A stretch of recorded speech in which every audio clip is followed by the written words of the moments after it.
Doctor Zakir Naik, আমার নাম Jerry Thomas. আমি ওসমানিয়া ইউনিভার্সিটিতে সাংবাদিকতার উপর রিসার্চ করছি। আমরা কয়েকজন বন্ধু মিলে একটা ওয়েবসাইট খুলেছি, সাক্ষীটাইম.com। আপনার কাছে আমার প্রশ্ন, 1 নাম্বার, আমি সবসময় জানতাম যে হাদিস ছাড়া কোরআন অসম্পূর্ণ। এখন আপনি অন্য ধর্মগ্রন্থের কথাও বললেন, আপনি বাইবেলের কথাও বললেন, কিন্তু বাইবেল বলছে যে যীশুখ্রিস্টকে বিশ্বাস করে না সে খ্রিস্ট বিরোধীদের দলে সামিল হয়। এটা একটা ভবিষ্যৎবাণী। আমি এমনও শুনেছি যে হাদিস বলছে যে মোহাম্মদ জাদুবিদ্যার সাহায্য নিয়েছিল। এখানে আপনার বক্তব্যটা কি? ভাই, আপনি প্রশ্ন করলেন আর আপনি বেশ কিছু মন্তব্য করলেন। আপনি বললেন যে আপনি জানেন যে হাদিস ছাড়া পবিত্র কোরআন অসম্পূর্ণ। এখানে আপনি অন্য ধর্মগ্রন্থের কথা শুনলেন, তার মানে ওনার মতে বাইবেলের উদ্ধৃতি দিলে সে কথা মানতে হবে। আর বাইবেল বলছে যিশু বা ঈসা আলাইহিস সালামকে যে বিশ্বাস করবে না সে দোজখে যাবে, ইত্যাদি ইত্যাদি। এখানে আমার মন্তব্য কি? 1 নম্বর পয়েন্ট, হাদিস ছাড়া পবিত্র কোরআন অসম্পূর্ণ নয়। কোরআন একটা স্বয়ং সম্পূর্ণ বই। তবে কোরআনের কথাগুলো বুঝতে গেলে আপনাকে এগুলোর ব্যাখ্যা পড়ে দেখতে হবে। আর হাদিস হলো পবিত্র কোরআনের ব্যাখ্যা, যে কথাগুলো বলে গিয়েছেন নবীজি সাল্লাল্লাহু আলাইহি সাল্লাম। পবিত্র কোরআন একটা সম্পূর্ণ বই, আলহামদুলিল্লাহ স্বয়ং সম্পূর্ণ। তবে আপনি যদি সেগুলো আরো বিস্তারিতভাবে জানতে চান, তখন আপনি পড়বেন যে কথাগুলো বলে গিয়েছেন নবীজি মুহাম্মদ সাল্লাল্লাহু আলাইহি সাল্লাম। আমরা বলি সহিহ হাদিস। একটা কথা বলি, অন্যান্য ধর্মগ্রন্থের উদ্ধৃতি দিয়েছি, তার মানে এই না আমি মানি যে অন্যান্য ধর্মগ্রন্থ আল্লাহর বাণী। প্লিজ আমাকে ভুল বুঝবেন না। আমি এখানে কোরআনের কথা মতো কাজ করেছি। আল্লাহ পবিত্র কোরআনে বলেছেন, সূরা ইমরানের 64 নম্বর আয়াতে উল্লেখ করা হয়েছে, তাআলা ইলা কালিমাতিন সাওয়াইম বাইনানা ওয়া বাইনাকুম, এসো সেই কথায় যাহা আমাদের ও তোমাদের মধ্যে এক। আমি সাদৃশ্যের কথা বলছি। পবিত্র কোরআনের সূরা রাদের 38 নম্বর আয়াতে উল্লেখ করা হয়েছে, ওয়া লিকুল্লি কওমিন হাদ, প্রত্যেক যুগে আমি কিতাব নাজিল করেছি। আল্লাহ তাআলা অনেক কিতাব নাজিল করেছেন। পবিত্র কোরআনে 4টার নাম উল্লেখ করা হয়েছে, তাওরাত, জাবুর, ইনজিল এবং কোরআন। তাওরাত হলো সেই ওহী আসমানি কিতাব যেটা নাজিল হয়েছিল মুসা আলাইহিস সালামের উপর। জাবুর আরেকটা আসমানি কিতাব নাজিল হয়েছিল দাউদ আলাইহিস সালামের উপর। ইনজিল হলো সেই আসমানি কিতাব যেটা নাজিল হয়েছিল ঈসা আলাইহিস সালামের উপর। আর কোরআন হলো সর্বশেষ ও চূড়ান্ত আসমানি কিতাব, নাজিল হয়েছিল সর্বশেষ ও চূড়ান্ত নবী মুহাম্মদ সাল্লাল্লাহু আলাইহি সাল্লামের উপর। এখন আগের সবগুলো আসমানি কিতাব এসেছিল নির্দিষ্ট সম্প্রদায়ের মানুষের জন্য, আর সেই কিতাবের নির্দেশগুলো ছিল একটা নির্দিষ্ট সময়ের জন্য। তাই আল্লাহ তাআলা চাননি যে এই কিতাবগুলো অবিকৃত অবস্থায় থাকুক। কিন্তু কোরআন হলো সর্বশেষ আসমানি কিতাব। আল্লাহ কোরআনে বলেছেন, সূরা হিজরের 9 নম্বর আয়াতে উল্লেখ করা হয়েছে, আমি কোরআন অবতীর্ণ করেছি আর আমি সংরক্ষণ করে রাখব। কোরআন হলো একমাত্র ধর্মীয় গ্রন্থ পুরো পৃথিবীর মধ্যে যেটা এখনো অবিকৃত অবস্থায় আছে। শুধু আমি বলছি না, ধর্মের উপরে বিভিন্ন বিশেষজ্ঞরা বলছেন। তাদের একজন উইলিয়াম মুর, তিনি ইসলামের বিরুদ্ধে তীব্র সমালোচনা করতেন। তিনি খ্রিস্টান ছিলেন। 200 বছর আগে তিনি বলেছিলেন, আর কোনো ধর্মীয় গ্রন্থ নেই, আর কোনো ধর্মীয় গ্রন্থ নেই যেটা এখনো অবিকৃত অবস্থায় আছে 1200 বছরের বেশি সময় ধরে। এখন বললো 1400 বছরেরও বেশি। এই কোরআনের মতো। তিনি খ্রিস্টান ছিলেন, ইসলাম ধর্মের তীব্র সমালোচক ছিলেন। তিনি সত্যি কথাটা স্বীকার করেছেন, কোরআন অবিকৃত অবস্থায় আছে। কিন্তু অন্যান্য সব ধর্মগ্রন্থ সেগুলোর কথা বদলে গেছে, এমনকি বাইবেলও। আমি বাইবেলকে আল্লাহ তাআলার বাণী বলে মানি না। আমরা মুসলিমরা বিশ্বাস করি সেই ওহীতে যেটা দেওয়া হয়েছিল ঈসা আলাইহিস সালামকে, ইনজিল। কিন্তু এখন আমরা যে বাইবেলটা দেখি, এই বইটা একটা মিশ্রণ। এখানে আল্লাহর বাণী থাকতে পারে, কোরআনের সাথে মিললে আমি আপত্তি না করে মেনে নেব এটা আল্লাহর বাণী। এছাড়াও নবীদের বলা কথা আছে, এখানে ঐতিহাসিকদের বলা কথাও আছে। দুঃখের সাথে জানাচ্ছি, বাইবেলে পর্নোগ্রাফিও আছে। আমি উদ্ধৃতি দিতে পারবো না, আমি পারবো না। বাইবেলে আছে অনেক পরস্পর বিরোধী কথা, বৈজ্ঞানিক ভুল, গাণিতিক ভুল, সেগুলোর কথা এখানে বলছি না। আমি বিতর্ক করেছিলাম ডক্টর উইলিয়াম ক্যাম্বেলের সাথে। তিনি ইসলামের বিরুদ্ধে একটা বই লিখেছিলেন, Quran and Bible in the light of history and science. বলেছিলেন কোরআনে 30টা বৈজ্ঞানিক ভুল আছে। আমি আমেরিকায় গিয়েছিলাম। আমেরিকায় আমরা বিতর্ক করেছিলাম 2000 সালের 1 এপ্রিল, আর টপিক ছিল Quran and Bible in the light of science. তার সব অভিযোগের উত্তর আমি দিয়েছিলাম। তারপর আমি যখন বাইবেলের 38টা ভুলের কথা বললাম, তিনি সেগুলোর উত্তর দিতে পারেননি। পবিত্র কোরআনের সূরা বাকারার 79 নম্বর আয়াতে উল্লেখ করা হয়েছে, فويل للذين يكتبون الكتاب بأيديهم ثم يقولون هذا من عند الله ليشتروا به ثمنا قليلا فويل لهم مما كتبت أيديهم ويل لهم مما يكسبون। দুর্ভোগ তাদের যারা নিজ হাতে কিতাব রচনা করে আর বলে এটা আল্লাহর ওহী। সমূল্য পাওয়ার জন্য তারা কথা বলে, যা লিখেছে সেজন্য শাস্তি তাদের, যা উপার্জন করেছে সেজন্য শাস্তি তাদের। তাই বর্তমানের বাইবেল, হয়তো জানেন এই বাইবেল শব্দটা এটা বাইবেলের মধ্যে কোথাও নেই। এটা এসেছে গ্রিক শব্দ বিবলস থেকে, অর্থাৎ অনেক বই মিলে একটা বই। আর বিশেষজ্ঞরা এখন বলেন এই বাইবেল লিখেছে অনেকজন লেখক, আমি বলছি না, খ্রিস্টান বিশেষজ্ঞরা। তাই বর্তমানের বাইবেলকে আমি আল্লাহর বাণী বলে মনে করি না। একইভাবে যদি জিজ্ঞেস করেন আমি বেদকে আল্লাহর বাণী বলে মনে করি কিনা, বৌদ্ধ ধর্মগ্রন্থগুলোকে আল্লাহর বাণী বলে মনে করি কিনা, পারসি ধর্মগ্রন্থগুলোকে আল্লাহর বাণী বলে মানি কিনা, আমি এখন বলবো হতে পারে আল্লাহর বাণী, নাও হতে পারে আল্লাহর বাণী। আল্লাহ সুবহানাহু ওয়া তাআলা অনেক ওহী নাজিল করেছেন, অনেক কিতাব কোরআনে 4টার নাম উল্লেখ আছে, তবে এছাড়াও আছে যেমন সুফে ইব্রাহিম, এরকম অনেক আছে। আমি এখানে বলবো হতে পারে হিন্দু ধর্মগ্রন্থ হতে পারে আল্লাহর বাণী, হতে পারে বৌদ্ধ ধর্মগ্রন্থ সেগুলো আল্লাহর বাণী, তারপর পারসি ধর্মগ্রন্থ আল্লাহর বাণী হতে পারে, কিন্তু আসমানি কিতাব হলেও সেগুলো নির্দিষ্ট জাতি আর নির্দিষ্ট সময়ের জন্য। এখন আপনি মানবেন সর্বশেষ ও চূড়ান্ত কিতাব, সেটা হলো পবিত্র কোরআন। তাহলে প্রত্যেক মানুষই, হোক তার দেশ ইন্ডিয়ায়, আমেরিকাতে, কানাডায়, ইংল্যান্ডে, সিঙ্গাপুরে, সৌদি আরবে, প্রত্যেক মানুষই সর্বশেষ ও চূড়ান্ত ওহী মানবে, অর্থাৎ পবিত্র কোরআন আর সর্বশেষ নবী মুহাম্মদ সাল্লাল্লাহু আলাইহি সাল্লামকে মেনে চলবে। আমি বলছি না যে হিন্দু ধর্মগ্রন্থগুলো আল্লাহর বাণী, আর আল্লাহর বাণী হলেও সেটা নির্দিষ্ট সময়ে নির্দিষ্ট জাতির জন্য ছিল।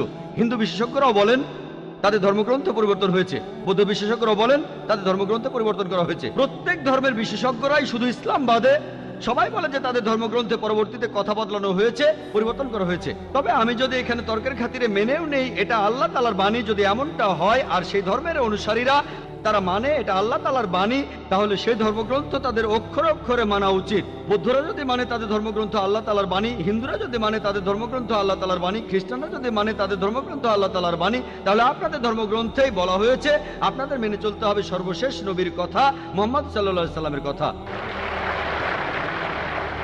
আপনি তো মনে করেন এটা আল্লাহ তাআলার বাণী, আমি মনে করি হতেও পারে আবার নাও হতে পারে। আপনি মনে করেন সেটাই আল্লাহ তাআলার বাণী, তাহলে আপনি সেটার কথা মেনে চলেন। সর্বশেষ আর চূড়ান্ত নবীকেও আপনি বিশ্বাস করেন। আমি আগেও বলেছি পবিত্র বাইবেলে গসপেল অফ জন 16 নম্বর অধ্যায়ের 12 থেকে 14 অনুচ্ছেদে আছে, ঈসা আলাইহিস সালাম বলছেন আমি তোমাদের অনেক কথা বলতে চাই, কিন্তু তোমরা সেটা এখন বুঝতে পারবে না, কারণ যখন সত্যের আত্মা তোমাদের সামনে আসবে সে তোমাদের সত্যের পথে নিয়ে যাবে। সে তার নিজের কথা বলবে না, যা শুনবে সে কথাগুলোই বলবে। সে তোমাদের ভবিষ্যতের কথা বলবে, আমাকে মহিমান্বিত করবে। এ মানুষটা কে? মুহাম্মদ সাল্লাল্লাহু আলাইহি সাল্লাম। মুহাম্মদ সাল্লাল্লাহু আলাইহি সাল্লাম বাদে আর কোন নবী ঈসা আলাইহিস সালামকে কি মহিমান্বিত করেছেন?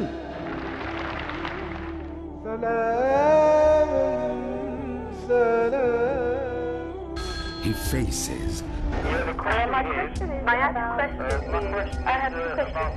He listens. My question is about the beard, about Imam Mahdi. What are the people believing? He answers. So number one is the help of Allah. He satisfies in the light of glorious Quran and authentic Hadith.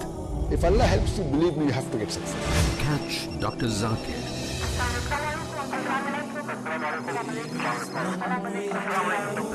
Then we have the next call, please. To get convincing and valid answers, dial করুন doctor জাকিরকে প্রতি শনিবার রাত 7:30টায় আর পুনঃ সম্প্রচার সকাল 9:30টায় বাংলাদেশে piece TV বাংলায়।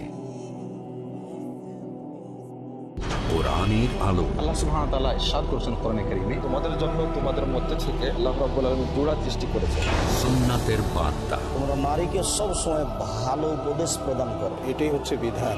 শরিয়তের নির্দেশ। নারীর মর্যাদা ইসলাম ব্যতীত অন্য কোনো ধর্মই নারীকে মর্যাদা দেয়নি।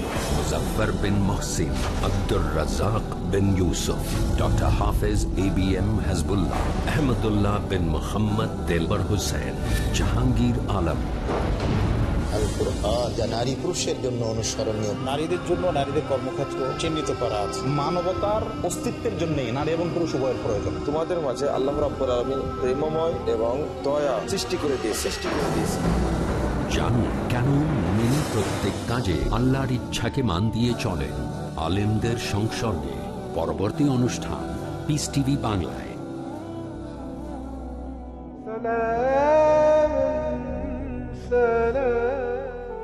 ঠিকই বলেছেন আপনি। যে ঈসা আলাইহিস সালামকে অস্বীকার করবে সে নরকে যাবে। আপনি বললেন এই কথা, আমি আপনার সঙ্গে একমত। সেই মুসলিম আসলে মুসলিম না যে ঈসা আলাইহিস সালামকে বিশ্বাস করে না। আমরা এখানে বলি আলাইহিস সালাম, আপনি শুধু বললেন যিশু। আমি পারি না, আমাকে বলতে হবে আলাইহিস সালাম যদি ইসলামের প্রতিনিধিত্ব করি। যদি আমি এই আলাইহিস সালাম শব্দটা না বলি আমাকে বের করে দেওয়া হবে। অনভিজ্ঞ লোক এটা করতে পারে, আমাকে বলতেই হবে আলাইহিস সালাম। তাহলে সেই মুসলিম আসলে মুসলিম না যে ঈসা আলাইহিস সালামকে বিশ্বাস করে না। আমরা মানি যে ঈসা আলাইহিস সালাম হচ্ছেন আল্লাহ সুবহানাহু ওয়া তাআলার প্রেরিত রাসূল। বিশ্বাস করি তিনি অলৌকিকভাবে জন্মেছিলেন কোনো পুরুষের হস্তক্ষেপ ছাড়াই, যেটা অনেক আধুনিক খ্রিস্টানি বিশ্বাস করে না। আমরা মানি যে তিনি আল্লাহর আদেশে মৃত মানুষকে জীবিত করেছিলেন। আমরা মানি যে তিনি আল্লাহর আদেশে জন্মান্ধ কুষ্ঠরোগীদের সুস্থ করেছিলেন। মুসলিম আর খ্রিস্টানরা এখানে এক। তবে আমি জানি আপনি কি বোঝাচ্ছেন। আপনি যখন বললেন যীশু খ্রিস্টকে বিশ্বাস করা, তার মানে কি বুঝিয়েছেন? যে তিনি ঈশ্বর, তাই না? ওনার মাইক্রোফোনটা অন করেন। যিশুকে বিশ্বাস করা বলতে কি বোঝাচ্ছেন? নবী হিসেবে বিশ্বাস করা? যিশুর এই কথাটা বিশ্বাস করি, আমি সত্য আর জীবনের একমাত্র পথ। এ কথার মানে কি? এর মানে যীশু খ্রিস্ট হলেন ঈশ্বর। ভাই এবারে বাইবেলের উদ্ধৃতি দিলেন। জনে আছে এই কথাটা। আমি আপনাকে রেফারেন্সটা বলছি, রেফারেন্সটা আমি বলছি, সমস্যা নেই। রেফারেন্সটা কি? জনের 14 নম্বর অধ্যায়। আপনিই বললেন। অনুচ্ছেদ? আমাকে বাইবেল দেখে বলতে হবে। জনের 14 অধ্যায়ের 16 অনুচ্ছেদ। ঠিক আছে? 16 নম্বর না, 6 নম্বর অনুচ্ছেদ, 16 নম্বর না। সরি মিস্টার নায়েক, আমাকে বাইবেল শেখানো লাগবে না। আমরা আপনার ভুল ব্যাখ্যাগুলো শুনে আমাদের ওয়েবসাইটে সেটার উত্তর দেব। ভালো কথা। ভাই আপনি উদ্ধৃতি দিচ্ছেন, আপনার ব্যাগে তো বাইবেল আছে, তাই না? ব্যাগ থেকে বাইবেলটা বের করে দেখেন। এটা গসপেল অফ জনের 14 নম্বর অধ্যায় 6 নম্বর অনুচ্ছেদ, 16 নম্বর না।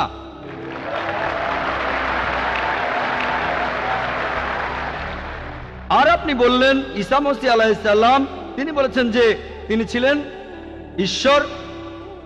আপনার প্রশ্নতে পরে আসছি। প্রশ্নের উত্তরটা দেওয়ার আগে আমি একটা কথা বলে নিই। আমি বাইবেল পড়েছি, গোটা বাইবেলের মধ্যে পরিষ্কারভাবে বলা এমন একটা কথাও নেই যেখানে যিশু বা ঈসা আলাইহিস সালাম নিজে বলেছেন আমি ঈশ্বর আর আমার উপাসনা করো। যদি কোনো খ্রিস্টান আমাকে দেখাতে পারেন গোটা বাইবেলের মধ্যে পরিষ্কারভাবে বলা মাত্র একটি কথা যে ঈসা আলাইহিস সালাম নিজেই বলেছেন যে আমি ঈশ্বর আর আমার উপাসনা করো, তাহলে আমি ডক্টর জাকির নায়েক আজকেই খ্রিস্টান ধর্ম গ্রহণ করব। আমি অন্য মুসলিম ভাইদের পক্ষ থেকে এই কথা বলছি না। আমি আমার মাথাটা তরবারির তলে রাখছি। আমি বিভিন্ন ধর্মের উপর একজন ছাত্র। আপনি বাইবেল পড়েছেন আর আমিও পড়েছি বাইবেল। আপনি বললেন যে আপনাকে বাইবেল শেখানো লাগবে না। ঈসা আলাইহিস সালাম এই কথা নিজেই বলেছেন, সত্যকে খোঁজো, সত্যই তোমাকে মুক্ত করবে। ইনশাআল্লাহ আজকে আপনি সত্য দেখবেন আর ইনশাআল্লাহ সত্য আপনাকে মুক্ত করবে। আমি কথাটা আবার বলছি, গোটা বাইবেলে পরিষ্কারভাবে বলা এমন একটা কথাও নেই যেখানে যিশু বা ঈসা আলাইহিস সালাম নিজেই বলেছেন আমি ঈশ্বর আর আমার উপাসনা করো। আপনারা যদি বাইবেল পড়েন, ঈসা আলাইহিস সালাম তার নিজের মুখেই বলেছেন। এটা আছে গসপেল অফ জন 14 নম্বর অধ্যায়ের 28 অনুচ্ছেদে। বলেছেন আমার পিতা আমার চাইতে মহান। গসপেল অফ জন 10 নম্বর অধ্যায়ের 29 অনুচ্ছেদ, আমার পিতা সবার চাইতে মহান। গসপেল অফ ম্যাথিউ 12 নম্বর অধ্যায়ের 28 অনুচ্ছেদ, আমি ঈশ্বরের আত্মার সাহায্যে শয়তানকে তাড়িয়ে দেই। গসপেল অফ লুক 11 নম্বর অধ্যায়ের 20 অনুচ্ছেদ, আমি ঈশ্বরের আঙ্গুলের সাহায্যে শয়তানকে তাড়িয়ে দেই। গসপেল অফ জন 5 নম্বর অধ্যায়ের 30 অনুচ্ছেদ, আমি আমার নিজের থেকে কিছুই করতে পারি না, আমি এখানে বিচার করি আর আমার বিচার সঠিক, কারণ আমি আমার ইচ্ছায় কাজ করি না, আমার পিতার ইচ্ছায় কাজ করি। যদি কেউ বলে সে আল্লাহর ইচ্ছা মতো কাজ করে, সে একজন মুসলিম। ঈসা আলাইহিস সালাম একজন মুসলিম, তিনি নিজেকে ঈশ্বর বলেননি। বুক অফ অ্যাক্টসে পরিষ্কার বলা আছে 2 নম্বর অধ্যায়ের 22 অনুচ্ছেদ, বলা হয়েছে হে ইসরায়েলের সন্তানেরা একথা শোনো, নাজারেত শহরের যিশু ঈশ্বর প্রেরিত একজন পুরুষ তোমাদের মাঝে। সে অনেক অলৌকিক কাজ করবে, সেগুলো তাকে ঈশ্বর করাবেন, তোমরা তার সাক্ষী থাকবে। ঈশ্বর প্রেরিত একজন পুরুষ তোমাদের মাঝে, সে অনেক অলৌকিক কাজ করে দেখাবে, ঈশ্বর তাকে দিয়ে করাবেন আর তোমরা তার সাক্ষী থাকবে। তাই বাইবেল স্পষ্ট করে বলছে যে ঈসা আলাইহিস সালাম ছিলেন একজন মানুষ, তিনি আল্লাহ তাআলার প্রেরিত একজন রাসূল, কিন্তু আল্লাহ নন। গোটা বাইবেলের মধ্যে পরিষ্কারভাবে এমন একটা কথাও নেই যেখানে ঈসা আলাইহিস সালাম নিজেই বলেছেন যে আমি ঈশ্বর, আমার উপাসনা করো। আপনি একটা উদ্ধৃতি দিয়ে সেটা প্রমাণ করতে চাইলেন যে গসপেল অফ জন 14 নম্বর অধ্যায়ের 6 অনুচ্ছেদে বলা হয়েছে যিশু বা ঈসা আলাইহিস সালাম নিজেই বলেছেন আমি সত্য আর জীবনের একমাত্র পথ, আমাকে ছাড়া আমার পিতার কাছে কেউ যেতে পারবে না। এখানে প্রসঙ্গ ছাড়া উদ্ধৃতি দিচ্ছেন।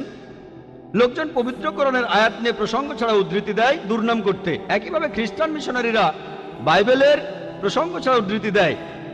আপনাকে একটা সত্য কথা বলি, আপনার বাইবেলটা খোলেন, যদি সন্দেহ থাকে বাইবেলটা খোলেন, প্রসঙ্গ জানতে 1 নম্বর অনুচ্ছেদটা পড়েন। গসপেল অফ জন 14 নম্বর অধ্যায়ের 1 অনুচ্ছেদ বলছে যে তোমরা ভয় পাচ্ছ কেন? যিশু আলাইহিস সালাম বলছেন, যদি তোমরা ঈশ্বরকে বিশ্বাস করো তাহলে আমাকে বিশ্বাস করো। আমার পিতার রাজ্যে অনেক প্রাসাদ আছে, আমি সেখানে গিয়ে তোমাদের জন্য জায়গা তৈরি করব। আমি যখন যাব আমি তখন বলবো। শিষ্যরা বলল, আপনি কোথায় যাবেন? তোমরা জানো না আমি কোথায় যাব?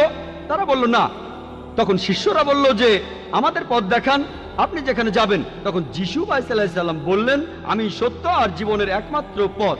শিষ্যরা তখন বলল ঈসা আলাইহিস সালামকে যে আমাদের সেই পথ দেখান। ঈসা আলাইহিস সালাম তখন বললেন, আমি সত্য আর জীবনের একমাত্র পথ, আমাকে ছাড়া আমার পিতার কাছে কেউ যেতে পারবে না। আমরা মানি যে নবীগণ যখন এসেছিলেন প্রত্যেক নবী ছিলেন সত্য আর জীবনের দেখানো পথ। সেই নবীদের ছাড়া কোনো মানুষই আল্লাহর কাছে যেতে পারতো না। আর যীশু খ্রিস্টের সময়ে আমি বাইবেলের কথা মানছি, যীশু আলাইহিস সালাম তিনিই ছিলেন সত্য আর জীবনের একমাত্র পথ। যীশু খ্রিস্টের শিক্ষা ছাড়া কোনো মানুষই তখন আল্লাহর কাছে যেতে পারতো না। মুসা নবীর সময়ে তিনি ছিলেন সত্য আর জীবনের পথ। মুসা আলাইহিস সালামের শিক্ষা ছাড়া কোনো মানুষই আল্লাহর কাছে যেতে পারতো না। এখন দেখেন, ঈসা আলাইহিস সালাম নিজেই বলেছেন, আমি তোমাদের অনেক কথা বলতে চাই। শিষ্যদের বলছেন, এটা আছে গসপেল অফ জন 16 নম্বর অধ্যায়ের 12 থেকে 14 অনুচ্ছেদে, আমি তোমাদের অনেক কথা বলতে চাই, কিন্তু তোমরা সেগুলো এখন বুঝবে না, কারণ যখন সেই সত্যের আত্মা আসবে সে তোমাদের সত্যের পথে নিয়ে যাবে। সে তার নিজের কথা বলবে না, যা শুনবে সে কথাই বলবে। সে তোমাদের ভবিষ্যতের কথা বলবে, আমাকে মহিমান্বিত করবে। আর এখন দেখবেন, ভালো করেই দেখবেন যে নবীজি মুহাম্মদ সাল্লাল্লাহু আলাইহি সাল্লাম তিনি সত্য আর জীবনের একমাত্র পথ। মুহাম্মদ সাল্লাল্লাহু আলাইহি সাল্লাম যা শিখিয়েছেন সেগুলো ছাড়া কেউ আল্লাহর কাছে যেতে পারবে না। আর মুহাম্মদ সাল্লাল্লাহু আলাইহি সাল্লাম ছিলেন সর্বশেষ আর চূড়ান্ত নবী। এখনকার দিনে দেখবেন হোক সেই লোক বাস করছে আমেরিকায়, কানাডায়, ইংল্যান্ডে, ইন্ডিয়ায়, সৌদি আরবে, পৃথিবীর যেখানেই থাকুক, এখনকার দিনে সবার জন্য মুহাম্মদ সাল্লাল্লাহু আলাইহি সাল্লাম তিনি হলেন পথ, সত্য আর জীবনের। মুহাম্মদ সাল্লাল্লাহু আলাইহি সাল্লাম যা শিখিয়েছেন সেগুলো ছাড়া কেউ আল্লাহর কাছে যেতে পারবে না। আর প্রায় সব ধর্মগ্রন্থ এরকম কথা বলছে, এমনকি বাইবেলও। আশা করি আপনি সত্যটা জানতে পেরেছেন, আর ইনশাআল্লাহ আপনি সত্যের কাছে এসেছেন, সত্য আপনাকে মুক্ত করবে।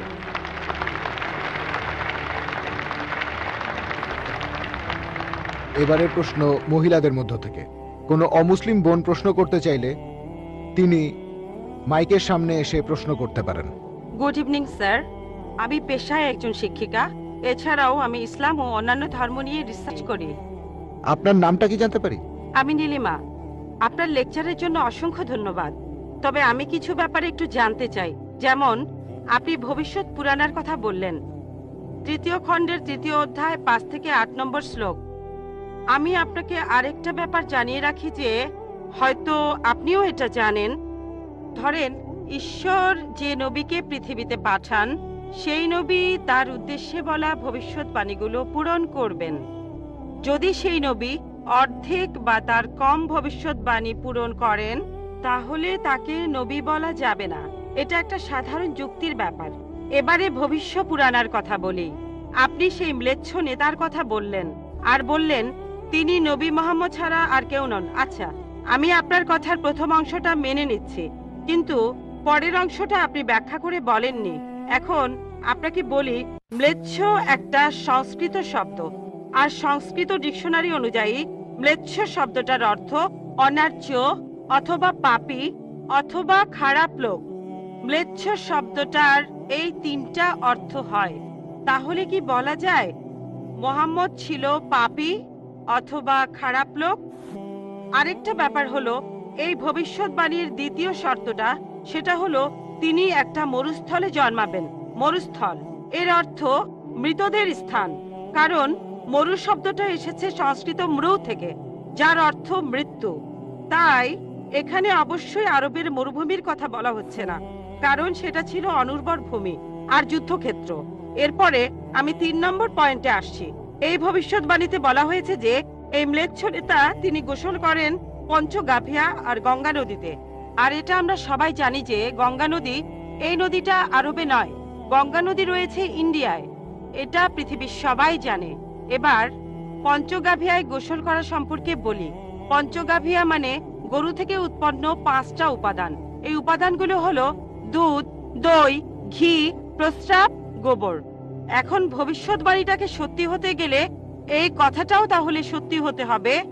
আপনি কি আমাকে পবিত্র কোরআনের এমন কোনো আয়াত দেখাতে পারেন যেখানে বলা আছে যে মুহাম্মদ গোসল করেছিল গঙ্গার জলে বা সেই 5টা উপাদান দিয়ে, অর্থাৎ দুধ, দই, ঘি, প্রস্রাব আর গোবর। তাহলে আজকে ইসলাম গ্রহণ করব। Thank you sir. বোন, আপনি ঠিক বলেছেন। যে ভবিষ্যৎবাণীর কথা বলা হচ্ছে, যদি তার অর্ধেকের বেশি পূরণ না হয় তাহলে ভবিষ্যৎবাণী ভুল। আমি একমত বোন, আপনার সঙ্গে একমত। আমি আপনার 3টি প্রশ্নের উত্তর দেব, দেখা যাক আজকে আপনি ইসলাম গ্রহণ করেন কিনা। এটাও হতে পারে আপনি আমার সঙ্গে একমত হবেন না। আমি যা বলবো, আমি একমত। ম্লেচ্ছ এই শব্দটা 3টি অর্থ আছে। ম্লেচ্ছ এর একটা অর্থ হলো অনার্য অর্থাৎ বিদেশি, আরেকটা অর্থ হচ্ছে পাপী, আরেকটা অর্থ হলো খারাপ লোক। আর দেখবেন ইন্ডিয়ায় হিন্দুরা সাধারণত মুসলিমদের বলে থাকে ম্লেচ্ছ। তারা যখন এভাবে বলে তারা আসলে বোঝায় পাপী আর খারাপ লোক, কিন্তু এর আরেকটা অর্থ হলো বিদেশি। যখন আমি লেকচারে কোনো ধর্মগ্রন্থ থেকে উদ্ধৃতি দেই, সেখানে একটা শব্দের যদি অনেক অর্থ হয়, ব্যাপারটা এমন না ধরেন শব্দটার 4টা অর্থ আছে, তার মধ্যে 3টা অর্থ এখানে খাটে না, মাত্র একটা ঠিক হলেও অর্থ সঠিক হতে পারে। যেমন ধরেন কোরআন বলছে তোমরা শূকর খেও না। আজকে যদি ডিকশনারি খোলেন, এই শূকর শব্দটার একটা অর্থ হলো পুলিশ অর্থাৎ পুলিশ অফিসার, তাহলে একটা অর্থ শূকর, আরেকটা অর্থ পুলিশ অফিসার। তবে কোরআন বাইবেল এটা বোঝায়নি। বাইবেলে বুক অব লেভিটিকাস 11 অধ্যায় 7 থেকে 8 অনুচ্ছেদে আছে, বুক অব ডিউটেরোনমি 14 অধ্যায়ের 8 অনুচ্ছেদে আছে, বুক অব আইজায়া 65 অধ্যায়ের 2 থেকে 5 অনুচ্ছেদে আছে, বলা হয়েছে তোমরা শূকর খেও না, কিন্তু পুলিশকে বোঝায়নি বাইবেল। যদি আপনি বিভিন্ন ধর্মের ছাত্রী হয়ে থাকেন, যদি 10টা অর্থ থাকে সেখানে একটা অর্থও খাটে, দেখতে হবে সেটা সঠিক কিনা। 2টো সঠিক হতে পারে, 3টা সঠিক হতে পারে, সবগুলো সঠিক হতে পারে, কিন্তু যদি মাত্র একটা অর্থ সঠিক হয় এতেও ভবিষ্যৎবাণীটা ফলে যেতে পারে। আমি আপনার সঙ্গে একমত যে ম্লেচ্ছ এর একটা অর্থ অনার্য, ইন্ডিয়ানদের দিক থেকে একজন বিদেশি। আর আমি আমার লেকচারে তখন বলেছিলাম ম্লেচ্ছ শব্দের অর্থ হচ্ছে বিদেশি। আর আপনি ভুল পথে গিয়ে বলছেন এখানে ম্লেচ্ছ মানে হচ্ছে পাপী। আপনি আসলে এখানে ভুল বুঝেছেন বোন। যদি আপনি বলেন কোরআন আর বাইবেল বলছে পুলিশদের খেও না, তার মানে আপনি বিভিন্ন ধর্মের উপর ছাত্রী নন, আপনি তাহলে এক পেশে। একটা অর্থে যদি ভবিষ্যৎবাণীটা পূরণ হয়, আরেকটা কথা যদি সন্দেহ থাকে, আমি আরো 10টা পয়েন্টের কথা বলেছি, সবগুলোকে খণ্ডন করতে পারবেন না। আরেকটা বললেন মরুস্থল, এটার একটা অর্থ আমিও একমত, মৃতদের স্থান। তবে সংস্কৃতিতে মরুস্থল শব্দটার আরেকটা অর্থ হচ্ছে বালুময় স্থান। আপনি আজকে ডিকশনারি চেক করেন, সেখানে দেখবেন আমাদের ইসলামিক রিসার্চ ফাউন্ডেশনে এখানে সংস্কৃত ডিকশনারিও আছে। আমি বিভিন্ন ধর্মের উপর ছাত্র, এটা মানছি যে একটা অর্থ হচ্ছে মৃতদের স্থান, আরেকটা অর্থ হচ্ছে বালুময় স্থান, কিন্তু ভুল অর্থটা আপনি নিচ্ছেন কেন?